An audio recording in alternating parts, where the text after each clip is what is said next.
सुप्रभात बेटा। आरकेपी ऑनलाइन कक्षा में आपका फिर से स्वागत है। संस्कृत की कक्षा में आज हम करेंगे नदी शब्द रूप। नदी शब्द रूप कैसा है? ईकारांत। ईकारांत यानी ई अंत में है जिसके। कैसा शब्द रूप है? ईकारांत, ई अंत में है जिसके। तो शब्द रूप का हमें पता ही है, एक शब्द रूप करते ही अनेक शब्द रूप हमें याद हो जाते हैं। लगभग वो अगर इकारांत हैं तो अनेक इकारांत बराबर चलते हैं।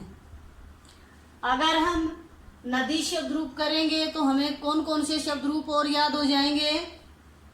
नारी, पत्नी, जननी, जननी यानी माँ, और भगिनी, भगिनी होता है बहन। नारी, पत्नी, भगिनी, जननी और नदी, ये सारे के सारे शब्द रूप याद हो जाएंगे अगर हम एक शब्द रूप याद करते हैं तो। क्यों? क्योंकि सभी इकारांत हैं, ई अंत में है सभी के और एक जैसे ही चलेंगे।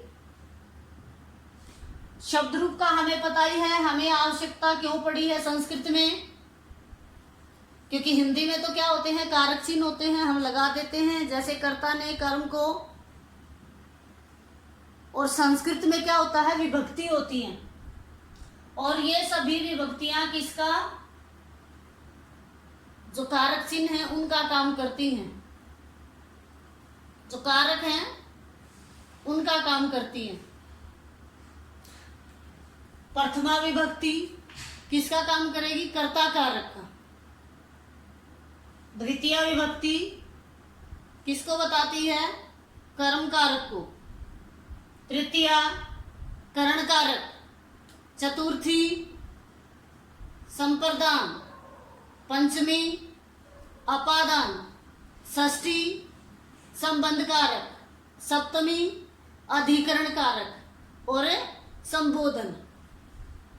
तो अगर हम देखेंगे कि प्रथमा विभक्ति अगर कर्ता कारक का बोध कराती है तो कर्ता कारक का कारक चिन्ह क्या है? ने। प्रथमा विभक्ति या कर्ता कारक ने। द्वितीय को। तृतीय करण से या के द्वारा। चतुर्थी संप्रदान के लिए। पंचमी विभक्ति अपादान से अलग होने अर्थ में। षष्ठी संबंध कारक का बोध कराती है और का के की। सप्तमी अधिकरण कारक का बोध कराएगी और में पर कारक चिन्ह। इस प्रकार से अब हम इसका हिंदी अनुवाद हम करेंगे नदी शब्द रूप का। क्या है? प्रथमा विभक्ति में क्या हो जाएगा? नदी, नदी ने। प्रथमा विभक्ति कर्ता कारक, कारक चिन्ह ने, तो क्या हो गया? नदी ने। नद्यों, दो नदियों ने, और नद्य है अनेक नदियों ने। द्वितीय में क्या बताया है? कर्म कारक, तो क्या आ जाएगा? कारक चिन्ह को। तो नदी, नदी को, नद्यों, दो नदियों को, नदी ही अनेक नदियों को। तृतीय कौन सा कारक बताया था? कर्ण कारक। कारक चिन्ह क्या होगा इसका? से या के द्वारा। तो इसका अनुवाद करेंगे तो एक वचन, द्विवचन, बहुवचन तीनों में वही कारक चिन्ह रहेगा, वचन बदलेगा बस। जैसे नद्या, नदी से या के द्वारा। नदीभ्याम, दो नदियों से या दो नदियों के द्वारा। और नदी भी, दो नदियों, सभी अनेक, माफ कीजिए, नदी भी अनेक नदियों से या अनेक नदियों के द्वारा। आगे है चतुर्थी विभक्ति नद्यई। चतुर्थी विभक्ति संप्रदान कारक, और संप्रदान कारक का कारक चिन्ह क्या होता है? के लिए। नद्यई नदी के लिए। नदीभ्याम दो नदियों के लिए। और नदीभ्य अनेक नदियों के लिए। आगे है पंचमी, कौन सा कारक? अपादान, अलग होने अर्थ में, और कारक चिन्ह से। नद्याः नदी से, नदीभ्याम नदी से, और नदीभ्य नदी से। आगे है षष्ठी, कौन सा कारक? संबंध कारक और कारक चिन्ह का के की। नद्याः नदी का, नद्यौ दो नदियों का, और नदी नाम अनेक नदियों का। इसके बाद है सप्तमी विभक्ति, में पर अधिकरण कारक, कारक चिन्ह होता है इसका। तो नद्याम का क्या अर्थ होता है? नदी में या पर। नद्यौ दो नदियों में या दो नदियों पर।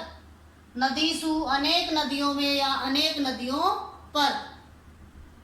आगे है हे नदी, हे नद्यहु और हे नद्य संबोधन। अगर हम इसमें मात्राएं अगर देखेंगे तो हर जगह नदी शब्द दीर्घ ई ही आएगा। पूरे के पूरे शब्द रूप में दीर्घ ई रहती है, कहीं भी ह्रस्व ई की नहीं होती है। तो नदी नदी नदी हर जगह आया है। और अगर मैंने शुरू में भी बताया था, अगर हम नदी शब्द रूप करते हैं तो नारी, पत्नी, जननी, भगिनी, ये अनेक हमें शब्द रूप याद हो जाते हैं। तो सभी बच्चे इसको नदी शब्द रूप को ध्यान से देखें, और इसके जैसा ही भगिनी शब्द रूप, भगिनी होता है बहन, भगिनी शब्द रूप लिखें। सभी बच्चे नदी शब्द रूप को देखकर भगिनी शब्द रूप लिखे। भगिनी, भगिनी दीर्घ ई, ये शब्द रूप आप लिखें। धन्यवाद।